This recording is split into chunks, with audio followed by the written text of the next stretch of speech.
You're watching Let's Chat.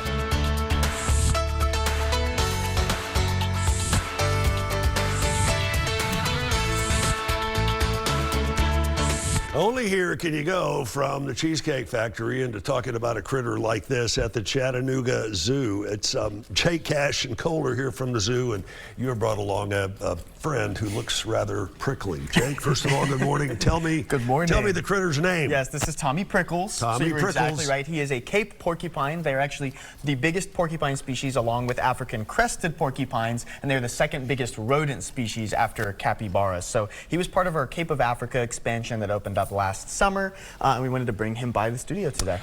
How big is he? Length? So lengthwise, I don't know. We don't really bring out a measuring tape and measure him, but weight-wise, bring me a measuring tape. No, I'm just kidding. Weight-wise, he's around 30, 32 pounds. That's usually where he sits.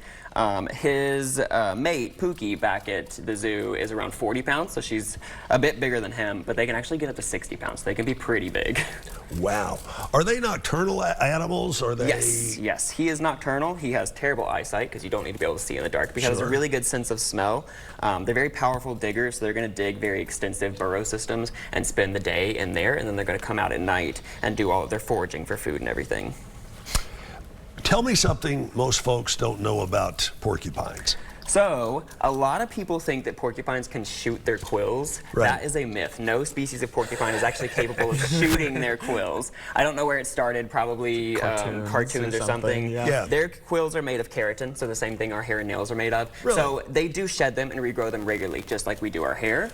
And if he gets upset, he will sometimes shake his quills, and they can go flying out. They'll get dislodged from his skin and fly out, so maybe that's why people think they can shoot them, but they can't actually shoot them out. So is the purpose of the quills self-defense? It is defense. So if someone comes up, or if a predator comes up behind him, what he's going to do is he'll give a few warning signs first. He'll stomp his feet, he'll grind his teeth. He actually has some specialized quills down in the center of his tail there called rattle quills. They're hollow, and when he shakes them together, it sounds like a rattlesnake. It's a very scary sound. But if a predator does not heed all those warnings, then he will fan those quills out all the way up to his shoulder, and he will run backwards, and they'll get a face full of quills.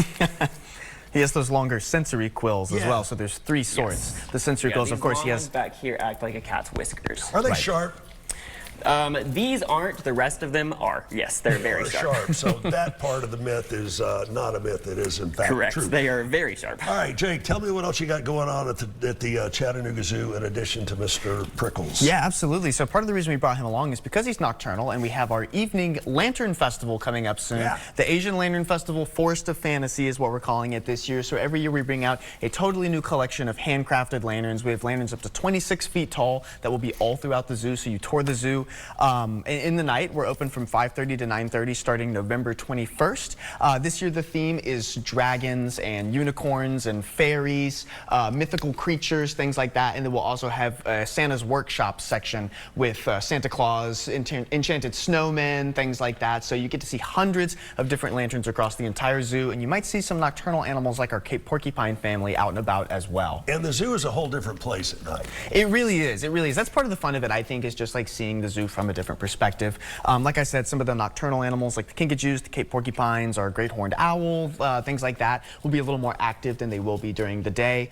I think the Lantern Festival itself is really fun. It's very magical. No question. Yeah. And you think, well, that's just, believe me, if you haven't seen it in person, you haven't seen it. It is simply a sight to behold. Kind of makes you feel like a kid again. It really does. And how long is this going to be going on? It is November 21st through January 17th. We're doing it Wednesday through Sunday nights, but we're doing extra dates around Thanksgiving, Christmas, and New Year's. So the festival will actually be open on Thanksgiving Day and on January 1st. Not on Christmas, but we're open those whole weeks also. Is admission to the Lantern Festival included with membership at the zoo? You get a discount as a zoo member. So that's one of the perks of zoo membership is you get a discount to all of our special events, including the Asian Lantern Festival. We also offer group rates on tickets. So if you have a group of 15 or more, you'll save $7 per ticket. Wow. It is a really cool thing. And Cole, I got to ask you another question or two here.